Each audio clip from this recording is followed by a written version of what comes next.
Hi friends, welcome back. So ಎಲ್ಲ ಹೇಗಿದ್ದೀರಾ? I hope ಎಲ್ಲರೂ ಚೆನ್ನಾಗಿದ್ದಾರೆ ಅಂತ ಅಂದ್ಕೊಂಡಿದ್ದೀನಿ. ಸೊ ಈ ವರ್ಷ ನಿಮ್ಮ KCET ಸೆಕೆಂಡ್ ರೌಂಡ್ ಕೌನ್ಸಿಲಿಂಗ್‌ನಲ್ಲಿ ಸುಮಾರಷ್ಟು ಬದಲಾವಣೆಗಳನ್ನು ತಂದಿದ್ದಾರೆ. ಸೊ ಆ ಎಲ್ಲ ಚೇಂಜಸ್ಗಳನ್ನು ಮತ್ತು ನಿಮ್ಮ ಡೀಟೇಲ್ಡ್ ಆದಂಥ ಪ್ರೊಸೀಜರನ್ನು ಎಕ್ಸ್ಪ್ಲೇನ್ ಮಾಡ್ತಾ ಇದ್ದೀನಿ ಈ ಒಂದು ವಿಡಿಯೋದಲ್ಲಿ. ಸೊ ಈ ಒಂದು ಸೆಕೆಂಡ್ ರೌಂಡ್ ಬಂತು ಅಂದರೆ ನಿಮಗೆ KCET ರಿಲೇಟೆಡ್ ಕೋರ್ಸಸ್ಗಳೇನಿದ್ದಾವೆ, ಇಂಜಿನಿಯರಿಂಗ್ ಆಗಿರ್ಬೋದು, veterinary, farm sciences, forestry, so ಈ ರೀತಿ KCET ರಿಲೇಟೆಡ್ ಕೋರ್ಸ್ಗಳು ಮತ್ತು ನೀಟ್ ರಿಲೇಟೆಡ್ ಕೋರ್ಸ್ಗಳು, MBBS ಆಗಿರ್ಬೋದು, BDS ಆಗಿರ್ಬೋದು. ಸೊ ಈ ಎಲ್ಲ ಕೋರ್ಸ್ಗಳ ಕೌನ್ಸಿಲಿಂಗ್ ಪ್ರೊಸೆಸ್ ಏನಿದೆ ಅಲ್ವಾ, ಸೆಕೆಂಡ್ ರೌಂಡ್ ಕೌನ್ಸಿಲಿಂಗ್ ಪ್ರೊಸೆಸ್ಸು, ಇದು ಡಿಫ್ರೆಂಟ್ ಆಗಿರುತ್ತೆ. ಸೊ ಈ KCET ರಿಲೇಟೆಡ್ ಕೋರ್ಸಸ್ಗಳ ಸೆಕೆಂಡ್ ರೌಂಡ್ ಕೌನ್ಸಿಲಿಂಗ್ ಪ್ರೊಸೆಸನ್ನು ನಾನು ಆಲ್ರೆಡಿ ಎಕ್ಸ್ಪ್ಲೇನ್ ಮಾಡಿದ್ದೀನಿ. ಸೊ ಈ ಒಂದು ವಿಡಿಯೋದಲ್ಲಿ ನಾನು ನೀಟ್ ರಿಲೇಟೆಡ್ ಕೋರ್ಸಸ್ಗಳು ಅಂದರೆ MBBS ಮತ್ತು BDS ಇವೆರಡೇ ಕೋರ್ಸ್ಗಳನ್ನ ತೊಗೊತೀನಿ. ಸೊ ಯಾಕಂದರೆ BAMS ಬಗ್ಗೆ ಇನ್ನೂ ಕ್ಲಾರಿಟಿಯಾಗಿ ಗೊತ್ತಿಲ್ಲ. ಯಾಕೆ ಗೊತ್ತಾ, ಫಸ್ಟ್ ರೌಂಡಲ್ಲಿ BAMS ಕಾಂಪೀಟ್ ಮಾಡ್ತಿರಲಿಲ್ಲ. ಸೊ ಸೆಕೆಂಡ್ ರೌಂಡಲ್ಲಿ ಆ ಒಂದು BAMS ಕಾಲೇಜ್ಗಳ ಒಂದು ಫಸ್ಟ್ ರೌಂಡ್ ಆಗ್ತಾ ಇದೆ. ಸೊ ಅದಕ್ಕೋಸ್ಕರ ಅದ್ರ ಬಗ್ಗೆ ಅಷ್ಟು ಕ್ಲಾರಿಟಿ ಕೊಡೋಕ್ಕಾಗೋದಿಲ್ಲ. ಸೊ ಮುಂದಿನ ದಿನಗಳಲ್ಲಿ ಅವರು ಅದ್ರ ಬಗ್ಗೆ ಇನ್ಫಾರ್ಮೇಷನ್ ಕೊಟ್ಟಾಗ ನಾನು ನಿಮಗೆ ತಿಳಿಸ್ಕೊಡ್ತೀನಿ. ಸೊ ಜಸ್ಟ್ ನೀಟ್ ರಿಲೇಟೆಡ್ ಕೋರ್ಸ್ಗಳಾದಂಥ MBBS ಮತ್ತು BDSಗಳ ಈ ಒಂದು ಸೆಕೆಂಡ್ ರೌಂಡ್ ಕೌನ್ಸಿಲಿಂಗ್ ಪ್ರೊಸೆಸ್ ಬಗ್ಗೆ ಈ ಒಂದು ವಿಡಿಯೋದಲ್ಲಿ ತಿಳ್ಕೊತಾ ಇದ್ದೀವಿ, ಸರಿನಾ? ಓಕೆ, ನಿಮ್ಮ ಈ ಒಂದು ಸೆಕೆಂಡ್ ರೌಂಡ್ ಕೌನ್ಸಿಲಿಂಗ್ ಪ್ರೊಸೆಸಲ್ಲಿ ಫಸ್ಟ್ ಸ್ಟೆಪ್ ಏನಪ್ಪ ಅಂತಂದರೆ ಈ ಒಂದು ಕಾಷನ್ ಡೆಪಾಸಿಟನ್ನು ಪೇ ಮಾಡಬೇಕಾಗಿರೋದು. ಸೊ ಕಾಷನ್ ಡೆಪಾಸಿಟು ಯಾರ್ಯಾರು ಪೇ ಮಾಡಬೇಕು ಮತ್ತು ಯಾರ್ಯಾರು ಪೇ ಮಾಡೋ ಹಾಗಿಲ್ಲ, ಸೊ ಈ ಒಂದು ಎಲ್ಲ ಡೀಟೇಲ್ಸನ್ನು ನೀವು ಆಲ್ರೆಡಿ ತಿಳ್ಕೊಂಡಿರ್ತೀರ ಅಂತ ಅಂದ್ಕೊಂಡಿದ್ದೀನಿ. ಸೊ ಲಾಸ್ಟ್ ವಿಡಿಯೋದಲ್ಲಿ ಕೂಡ ನಾನು ಅದ್ರ ಬಗ್ಗೆನೇ ಡಿಸ್ಕಸ್ ಮಾಡಿದ್ದೀನಿ. ಸೊ ಆ ಒಂದು ವಿಡಿಯೋ ಚೆಕ್ ಮಾಡಿ ಈ ಒಂದು ವಿಡಿಯೋ ನೋಡೋದಕ್ಕೆ ಸ್ಟಾರ್ಟ್ ಮಾಡಿ. So last date 25th August ಮಧ್ಯಾಹ್ನ 1 ಗಂಟೆವರೆಗೂ ಮಾತ್ರ ಟೈಮ್ ಇರೋದು. ಸೊ ಬೇಗ ತಿಳ್ಕೊಳ್ಳಿ ಆಯಿತಾ, ಯಾರ್ಯಾರು ಪೇ ಮಾಡಬೇಕು ಮತ್ತು ಯಾರ್ಯಾರು ಪೇ ಮಾಡೋ ಹಾಗಿಲ್ಲ ಅಂತ. ಸೊ ತಿಳ್ಕೊಂಬಿಟ್ಟು ನೀವು ನೆಕ್ಸ್ಟ್ ಸ್ಟೆಪ್ಗೆ ಮೂವ್ ಆಗಬೇಕು, ಸರಿನಾ? ಸೊ ನೆಕ್ಸ್ಟ್ ಸ್ಟೆಪ್ ಏನಪ್ಪ ಅಂತಂದರೆ ನೀವು ನಿಮ್ಮ ಸೆಕೆಂಡ್ ರೌಂಡ್ ಫೈನಲ್ ರಿಸಲ್ಟ್ಸ್ಗೋಸ್ಕರ ವೇಟ್ ಮಾಡುವಂಥದ್ದು. ಸೊ ನಿಮ್ಮ ಪ್ರಾವಿಷನಲ್ ರಿಸಲ್ಟ್ಸು MCC ಅವರ ಫೈನಲ್ ರಿಸಲ್ಟ್ಸ್ಗಿಂತ ಮುಂಚೆನೇ ಅನೌನ್ಸ್ ಮಾಡಲಾಗುತ್ತೆ. ಸೊ MCC ಅವರ ಫೈನಲ್ ರಿಸಲ್ಟ್ಸ್ ಆದಮೇಲೆ ನಿಮ್ಮ KA ಅವರು ನಡೆಸುವಂತಹ ಸೆಕೆಂಡ್ ರೌಂಡ್ ರಿಸಲ್ಟ್ಸು ಅನೌನ್ಸ್ ಆಗುತ್ತೆ. ಸೊ ಯಾಕಂತ ನಾನು ನಿಮಗೆ ತಿಳಿಸ್ಕೊಡ್ತೀನಿ. ಸೊ ನೀವಿವಾಗ ಪ್ಯಾರಲಲ್ ಆಗಿ MCC ಕೌನ್ಸಿಲಿಂಗ್ನಲ್ಲೂ ಪಾರ್ಟಿಸಿಪೇಟ್ ಮಾಡ್ತಾ ಇರ್ತೀರಾ ಮತ್ತು KA ಕೌನ್ಸಿಲಿಂಗ್ನಲ್ಲೂ ಪಾರ್ಟಿಸಿಪೇಟ್ ಮಾಡ್ತಾ ಇರ್ತೀರಾ, ಸರಿನಾ? ಸೊ KA ಅವರು ಯಾಕೆ ಈ ಒಂದು ಇನಿಷಿಯೇಟಿವ್ ತೊಗೊಂಡಿದ್ದಾರೆ ಅಂತಂದರೆ, ನಿಮಗೆ ಇವಾಗ MCC ಅವರ ಫೈನಲ್ ರಿಸಲ್ಟ್ಸ್ ಬರುತ್ತಲ್ವಾ, ಸೊ ಫೈನಲ್ ರಿಸಲ್ಟ್ಸ್ ಬಂದಾದಮೇಲೆ ಅಲ್ಲಿ ಸಿಕ್ಕಂಥ ಸೀಟು ನಿಮಗೆ ತುಂಬ ಇಷ್ಟ ಆಗಿಬಿಡುತ್ತೆ. ಸೊ ನಾನು ಅಲ್ಲಿ ಹೋಗಿ ಜಾಯ್ನ್ ಆಗಿಬಿಡ್ತೀನಿ ಅಂತ ಅನ್ಕೊತೀರಾ, ಓಕೆನಾ? ಸೊ ಆವಾಗ ನೀವು MCC ಥ್ರೂ ಆ ಒಂದು ಪರ್ಟಿಕ್ಯುಲರ್ ಕಾಲೇಜ್ಗೆ ನೀವು ಜಾಯ್ನ್ ಆದ್ರಿ ಅಂತಂದರೆ ಇಲ್ಲಿ ನಿಮ್ಮ ಈ ಒಂದು ಕರ್ನಾಟಕ ಫ್ರೆಂಡ್ಗೆ ನೀವು ಒಂದು ಸೀಟನ್ನು ಬಿಟ್ಕೊಟ್ಟಂಗೆ ಆಗಿರುತ್ತೆ ಅಲ್ವಾ? ಸೊ ಅದಕ್ಕೋಸ್ಕರ ನಮ್ಮ ಕರ್ನಾಟಕ ಹುಡುಗರಿಗೆ ಹೆಲ್ಪ್ ಆಗಲಿ ಅಂತ ಸೊ KA ಅವರು ಈ ಒಂದು ಇನಿಷಿಯೇಟಿವ್ ತೊಗೊಂಡಿದ್ದಾರೆ.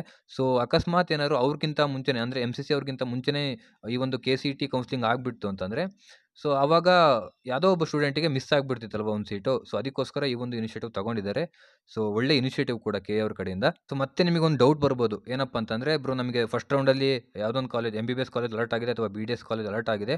ಸೊ ನಾವು ಆಲ್ರೆಡಿ ಕೋರ್ಸ್ ಫೀನ ಪೇ ಮಾಡಿದ್ದೀವಲ್ಲ, ಅಕಸ್ಮಾತ್ ನಮಗೇನಾದ್ರು ಈ ಒಂದು ರೌಂಡ್ 2 MCC ಫೈನಲ್ ರಿಸಲ್ಟ್ಸಲ್ಲಿ ಯಾವುದೊಂದು ಕಾಲೇಜ್ ಇಷ್ಟ ಆಗುತ್ತೆ, ಸೊ ನಾವು ಅವಾಗ ಮತ್ತೆ ಅಲ್ಲಿ ಪೇ ಮಾಡಬೇಕಲ್ವಾ? ಸೊ ಈ ಅಮೌಂಟ್ ಏನಾಗುತ್ತೆ, ಲಾಸ್ಟ್ ಆಗಿಬಿಡುತ್ತಾ ಹಾಗೆ ಅಂತ ಕೇಳ್ಬೋದು. ಸೊ ಅದಕ್ಕೋಸ್ಕರನೇ KA ಅವರು ನಿಮ್ಮ ಫೇವರ್ ಆಗಿ ಈ ಒಂದು ಎಲ್ಲ ರೂಲ್ಸ್ಗಳನ್ನ ತೊಗೊಂಡು ಬಂದಿದ್ದಾರೆ. ಸೊ ನಿಮಗೆ ಈ ಒಂದು MCC ಕೌನ್ಸಿಲಿಂಗ್ನಲ್ಲಾಗಿರ್ಬೋದು ಅಥವಾ ಬೇರೆ ಅದರ್ ಸ್ಟೇಟ್ ಕೌನ್ಸಿಲಿಂಗ್ನಲ್ಲಾಗಿರ್ಬೋದು, ಸೊ ಅದರಲ್ಲಿ ಯಾವುದೋ ಒಂದು ಸೀಟ್ ಅಲಾಟ್ ಆಗಿರುತ್ತೆ. ಸೊ ಅದು ನಿಮಗೆ ತುಂಬ ಇಷ್ಟ ಆಗಿರುತ್ತೆ. ಸೊ ಆ ಒಂದು ಸೀಟ್ ನಿಮಗೆ ತುಂಬ ಇಷ್ಟ ಆಗಿರುತ್ತಲ್ವಾ, ಸೊ ನೀವು ಅದಕ್ಕೆ ಜಾಯ್ನ್ ಆಗಬೇಕು ಅಂತ ಅಂದ್ಕೊಂಡಿರ್ತೀರ ಅಲ್ವಾ?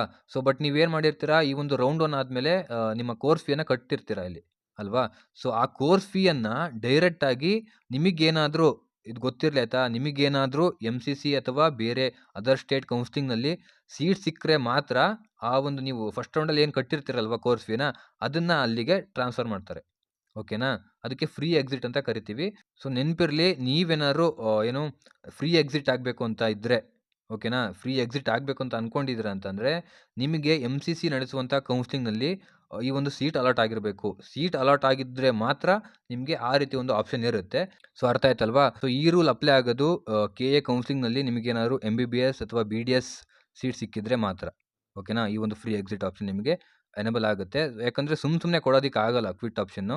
ಸೊ ನೀವು MCCಯಲ್ಲಿ ಆಗಿರ್ಬೋದು ಅಥವಾ ಬೇರೆ ಅದರ್ ಸ್ಟೇಟಲ್ಲಿ ನಡೆಸುವಂಥ ಕೌನ್ಸಿಲಿಂಗ್ನಲ್ಲಿ ಆಗಿರ್ಬೋದು, ಸೊ ಅಲ್ಲಿ ಸಿಕ್ಕಂಥ ಸೀಟನ್ನು ಪ್ರೂಫನ್ನು ಕೂಡ ನೀವು ತೋರಿಸ್ಬೇಕಾಗುತ್ತೆ. ಅಂದರೆ ಅಪ್ಲೋಡ್ ಮಾಡೋದಿರುತ್ತೇನೋ, ಸೊ ಅದ್ರ ಬಗ್ಗೆ ತಿಳಿಸ್ಕೊಡ್ತೀನಿ. ಸೊ ಆ ಒಂದು ಪ್ರೂಫನ್ನು ತೋರಿಸಿದ್ರೆ ಮಾತ್ರ ನೀವು ಈ ಒಂದು ಫ್ರೀ ಎಕ್ಸಿಟ್ ಆಪ್ಷನನ್ನು ಎನೇಬಲ್ ಮಾಡ್ಕೋಬೋದು. ವಿತೌಟ್ ₹1 ಕಟ್ ಆಗದೇನೆ ನಿಮಗೆ ನೀವು ಕಟ್ಟಿರುವಂತಹ ಕಂಪ್ಲೀಟ್ ಕೋರ್ಸ್ ಫೀಯನ್ನು ಅಲ್ಲಿಗೆ ಟ್ರಾನ್ಸ್ಫರ್ ಮಾಡಲಾಗುತ್ತೆ ಅಂತ ಹೇಳಿದ್ದಾರೆ.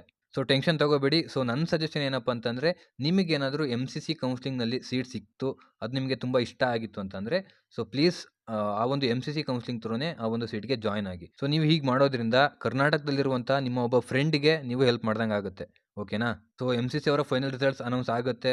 ಅವಾಗ ನಿಮಗೆ ಅಲ್ಲಿಗೆ ಜಾಯಿನ್ ಆಗಬೇಕೋ ಬೇಡೋ ಅಂತ ನೀವೆಲ್ಲ ಡಿಸಿಷನ್ ತೊಗೊಂತೀರಾ. ಸೊ ಜಾಯಿನ್ ಆಗಬೇಕು ಅಂತ ಅನ್ಕೊಂಡ್ರೆ ಈ ಒಂದು ಕ್ವಿಟ್ ಆಪ್ಷನ್ ಮೂಲಕ ನೀವು ಜಾಯಿನ್ ಆಗ್ತೀರಾ. ಸೊ ಇಷ್ಟೆಲ್ಲ ಆದಮೇಲೆ ಕೆ ಅವರು ತಮ್ಮ ರೌಂಡ್ 2 ಫೈನಲ್ ರಿಸಲ್ಟ್ಸನ್ನು ಅನೌನ್ಸ್ ಮಾಡ್ತಾರೆ. ಸೊ ಅಲ್ಲಿವರೆಗೂ ಅನೌನ್ಸ್ ಮಾಡೋದಿಲ್ಲ. ಸರಿನಾ? ಓಕೆ. ರೌಂಡ್ 2 ರಿಸಲ್ಟ್ಸ್ ಅಂತೂ ಅನೌನ್ಸ್ ಆಗುತ್ತೆ. ಅನೌನ್ಸ್ ಆದಮೇಲೆ ನಿಮಗೆ ಯಾವುದೇ ರೀತಿಯಾದಂತಹ ಚಾಯ್ಸ್ ಎಂಟ್ರಿ ಪ್ರೊಸೆಸ್ ಇರೋದಿಲ್ಲ. ಓಕೆನಾ? ಸೊ ನಿಮಗೆ ಡೈರೆಕ್ಟ್ ಒಂದೇ ಒಂದು ಆಪ್ಷನ್ ಇರೋದು. ಅದೇನಪ್ಪ ಅಂತಂದರೆ ಅದು ಅಡ್ಮಿಷನ್ ತೊಗೊಬೇಕಾಗಿರುತ್ತೆ. ಅಡ್ಮಿಷನ್ ಅಷ್ಟೇ ನಿಮ್ಮ ಲಾಸ್ಟ್ ಆಪ್ಷನ್ ಆಗಿರುತ್ತೆ. ಓಕೆನಾ? ಅಡ್ಮಿಷನ್ ನೀವು ಮಾಡಿಸ್ಕೊಳ್ಳೇಬೇಕು. ಮಾಡಿಸ್ಕೊಂಡಿಲ್ಲ ಅಂತಂದರೆ ನೀವು ಫಸ್ಟ್ ರೌಂಡಲ್ಲಿ ಏನು ಫೀಸ್ ಕಟ್ಟಿರ್ತೀರಲ್ವಾ, ಸೊ ಅದನ್ನು ಫೋರ್ಫಿಟ್ ಮಾಡ್ತಾರೆ. ಮತ್ತು ಪೆನಾಲ್ಟಿ ಕೂಡ ಹಾಕ್ತಾರೆ. ಅದು ನಿಮ್ಮ 4 ಅಥವಾ 5 ವರ್ಷದ ಒಂದು ಕೋರ್ಸ್ ಫೀ ಕೂಡ ಆಗಿರ್ಬೋದು. ಅದಕ್ಕೋಸ್ಕರನೇ ಎಡಿಟಿಂಗ್ ಆಪ್ಷನ್ ಇನ್ನೂ ಎನೇಬಲ್ ಇದೆ ಅಲ್ವಾ. ಸೊ ಅದಕ್ಕೋಸ್ಕರ ಇವಾಗಲೇ ನೀವು ಈ ಒಂದು ರೌಂಡ್ 2 ರಿಸಲ್ಟ್ಸಲ್ಲಿ ಈ ಒಂದು ಸೀಟ್ ಸಿಕ್ಕರೆ ನಾನು ಜಾಯ್ನ್ ಆಗಲ್ಲ ಅಂತ ಏನು ಇರ್ತೀರಾ, ಸೊ ಅಂಥ ಆಪ್ಷನನ್ನು ಇವಾಗಲೇ ಡಿಲೀಟ್ ಮಾಡಿ. ಸೊ ಆಮೇಲೆ ಸಿಕ್ಕಾದ್ಮೇಲೆ ನೀವು ರಿಗ್ರೆಟ್ ಪಡೋದಲ್ಲ. ನೀವು ಅವಾಗ ಜಾಯ್ನ್ ಆಗಲೇಬೇಕಾಗಿರುತ್ತೆ. ಇಲ್ಲ ಅಂತಂದರೆ ನೀವು ಪೆನಾಲ್ಟಿ ಕಟ್ಟಬೇಕಾಗುತ್ತೆ. ಸೊ ಅದಕ್ಕೋಸ್ಕರನೇ ಹೇಳ್ತಾ ಇರೋದು, ತುಂಬ ಸಲ ಥಿಂಕ್ ಮಾಡಿಬಿಟ್ಟು ಈ ಒಂದು ಆಪ್ಷನ್ ಎಂಟ್ರಿನ ಎಡಿಟ್ ಮಾಡಬೇಕಾಗುತ್ತೆ. ಸೊ ಅರ್ಥ ಆಯ್ತಲ್ವಾ? ಸೊ ರೌಂಡ್ 2ನೇ ನಿಮ್ಮ ಆಲ್ಮೋಸ್ಟ್ ನಿಮ್ಮ ಫೈನಲ್ ರಿಸಲ್ಟ್ಸ್ ಆಗಿರುತ್ತೆ. ಅಕಸ್ಮಾತ್ ನಿಮಗೇನಾದ್ರು ಏನು ಯಾವುದೇ ರೀತಿಯಾದಂಥ ಕಾಲೇಜ್ ಅಲಾಟ್ ಆಗಿಲ್ಲ ಅಂತಂದರೆ ನಿಮಗೆ ಇನ್ನೊಂದು ರೌಂಡ್ ಇರುತ್ತೆ. ಅದು ಮಾಪ್ ಅಪ್ ರೌಂಡ್ ಅಂತ ಕರಿತೀವಿ. ಸೊ ಮಾಪ್ ಅಪ್ ರೌಂಡಲ್ಲೂ ಕೂಡ ನಿಮಗೇನಾದ್ರು ಸೀಟ್ ಅಲಾಟ್ ಆಗಿತ್ತು ಅಂದರೆ ನೀವು ಕೂಡ ಪಾರ್ಟಿಸಿಪೇಟ್ ಮಾಡ್ಬೋದು. ಸೊ ಯಾರ್ಯಾರು ಪಾರ್ಟಿಸಿಪೇಟ್ ಮಾಡ್ಬೋದು ಅನ್ನೋದನ್ನು ಕೂಡ ಇವಾಗ ತಿಳಿಸ್ಕೊಡ್ತೀನಿ. ಸೊ ಈ ಒಂದು KA ಮಾಪ್ ಅಪ್ ರೌಂಡಲ್ಲಿ ನಿಮಗೇನಾದರೂ ಫಸ್ಟ್ 2 ರೌಂಡ್ಸಲ್ಲಿ ಯಾವುದೇ ಒಂದು ಸೀಟ್ ಅಲಾಟ್ ಆಗಿಲ್ಲ ಅಂತಂದರೆ ನೀವು KA ಮಾಪ್ ಅಪ್ ರೌಂಡಲ್ಲಿ ಪಾರ್ಟಿಸಿಪೇಟ್ ಮಾಡ್ಬೋದು. ಮತ್ತು ನಿಮಗೆ ಈ ಒಂದು ರೌಂಡ್ 2 ಅಲ್ಲಿ BDS ಸೀಟ್ ಆಗಿರ್ಬೋದು ಅಥವಾ BAMS ಸೀಟ್ ಆಗಿರ್ಬೋದು. ಓಕೆನಾ? ಸೊ ಇವೆರಡು ಕೋರ್ಸ್‌ಗಳ ಸೀಟ್ ಅಲಾಟ್ ಆಗಿದ್ದು, ನೀವೇನಾದರೂ MBBS ಸೀಟ್‌ಗೋಸ್ಕರ ಪಾರ್ಟಿಸಿಪೇಟ್ ಮಾಡಬೇಕು ಅಂತ ಅಂದ್ಕೊಂಡಿದ್ರೆ ಮಾತ್ರ ನೀವು ಈ ಒಂದು ಮಾಪ್ ಅಪ್ ರೌಂಡಿಗೆ ಪಾರ್ಟಿಸಿಪೇಟ್ ಮಾಡ್ಬೋದು. ಅಕಸ್ಮಾತ್ ಇವಾಗ ನನಗೆ ರೌಂಡ್ 2 ಅಲ್ಲಿ BDS ಸೀಟ್ ಸಿಕ್ಕಿದೆ. ಸೊ ನಾನು ಈ ಒಂದು ಮಾಪ್ ಅಪ್ ರೌಂಡಲ್ಲಿ ಇನ್ನೂ ಬೆಟರ್ BDS ಕಾಲೇಜ್‌ಗೆ ನಾನು ಟ್ರೈ ಮಾಡ್ತೀನಿ ಅಂತ ಇದ್ದರೆ ಅದಕ್ಕೆ ಆಪ್ಷನ್ ಇರೋದಿಲ್ಲ. So only you can participate for MBBS, not any other courses. ಓಕೆನಾ? BDS ಆಗಲ್ಲ, BAMS ಆಗಲ್ಲ, ಯಾವುದೂ ಆಗಲ್ಲ. ಓಕೆನಾ? ಸೊ ಇನ್ ಕೇಸ್ ನಿಮಗೇನಾದರೂ ಈ ಒಂದು ಸೆಕೆಂಡ್ ರೌಂಡಲ್ಲಿ MBBS ಸೀಟೇ ಅಲಾಟ್ ಆಯಿತು ಅಂತಂದರೆ ನೀವು ಮಾಪ್ ಅಪ್ ರೌಂಡಿಗೆ ಎಲಿಜಿಬಲ್ ಇರೋದಿಲ್ಲ. ಸೊ ನೀವು ಸಿಕ್ಕಂಥ MBBS ಸೀಟ್‌ಗೆ ಅಡ್ಮಿಷನ್ ಮಾಡಿಸ್ಕೊಬೇಕಾಗಿರುತ್ತೆ. ಓಕೆನಾ? ಸೊ ಇದು ನಿಮ್ಮ ಮಾಪ್ ಅಪ್ ರೌಂಡಿನ ರೂಲ್ಸ್‌ಗಳಾಗಿರುತ್ತೆ. ಐ ಹೋಪ್ ನಿಮಗೆ ಈ ಒಂದು ನೀಟ್ ಕೌನ್ಸಿಲಿಂಗ್ ಪ್ರೊಸೆಸ್ಸು ಕರೆಕ್ಟಾಗಿ ಅರ್ಥ ಆಯಿತು ಅಂತ ಅನ್ಕೊತೀನಿ. ಸೊ ಮೊದಲೇ ಹೇಳಿರೋ ಹಾಗೆ MBBS ಮತ್ತು BDS ಕೋರ್ಸ್ಗಳನ್ನ ಮಾತ್ರ ತೊಗೊಂಡಿರೋದು. ಸೊ BAMS ಕೋರ್ಸ್ ಬಗ್ಗೆ ನಂಗೆ ಇನ್ನೂ ಕ್ಲಾರಿಟಿಯಾಗಿ ಸಿಕ್ಕಿಲ್ಲ, ಆಯಿತಾ, ಇನ್ಫಾರ್ಮೇಷನು. ಸೊ ಅವ್ರು ಕೊಡ್ತಾರೆ ಇನ್ಫಾರ್ಮೇಷನ್, ಅದ್ರ ಬಗ್ಗೆ ಕ್ಲಾರಿಟಿ ಕೊಡ್ತಾರೆ. ಸೊ ಅವಾಗ ನಾನು ನಿಮಗೆ ಡೀಟೇಲ್ಡ್ ಆಗಿ ಇನ್ನೊಂದು ವಿಡಿಯೋ ಮಾಡಿಬಿಟ್ಟು ತಿಳಿಸ್ಕೊಡ್ತೀನಿ. ಸೊ ಐ ಹೋಪ್ ಈ ಒಂದು ವಿಡಿಯೋ ನಿಮಗೆ ತುಂಬ ಇನ್ಫಾರ್ಮೇಟಿವ್ ಆಗಿತ್ತು ಅಂತ ಅನ್ಕೊತೀನಿ. ಇನ್ಫಾರ್ಮೇಟಿವ್ ಆಯಿತು ಅಂತಂದರೆ ಇವಾಗಲೇ ಲೈಕ್ ಮಾಡಿ. ನಿಮ್ಮ ಫ್ರೆಂಡ್ಸ್ಗೂ ಕೂಡ ಇನ್ಫಾರ್ಮೇಟಿವ್ ಆಗಿರುತ್ತೆ. ಸೊ ಅವರಿಗೂ ಕೂಡ ಇವಾಗಲೇ ಶೇರ್ ಮಾಡಿ. ಸೊ ಇನ್ನೂ ಸಬ್ಸ್ಕ್ರೈಬ್ ಮಾಡ್ದೇ ಈ ಒಂದು ವಿಡಿಯೋ ನೋಡ್ತಾ ಇದ್ದೀರಾ ಅಂತಂದರೆ ಇವಾಗಲೇ ಸಬ್ಸ್ಕ್ರೈಬ್ ಮಾಡ್ಕೊಂಡು ಸಪೋರ್ಟ್ ಮಾಡಿ. ಓಕೆನಾ? ಸೊ ಇದೇ ರೀತಿಯಾದಂಥ ಇನ್ಫಾರ್ಮೇಷನ್ಸ್ನ ನಾನು ನಿಮಗೆ ತಿಳಿಸ್ತಾನೆ ಇರ್ತೀನಿ. ಸೊ ಫ್ರೆಂಡ್ಸ್, ಇನ್ನೊಂದು ಇನ್ಫಾರ್ಮೇಟಿವ್ ವಿಡಿಯೋ ಜೊತೆ ನಿಮ್ಮ ಮುಂದೆ ಮತ್ತೆ ಸಿಗ್ತೀನಿ. ಅಲ್ಲಿವರೆಗೂ ನಮಸ್ಕಾರ.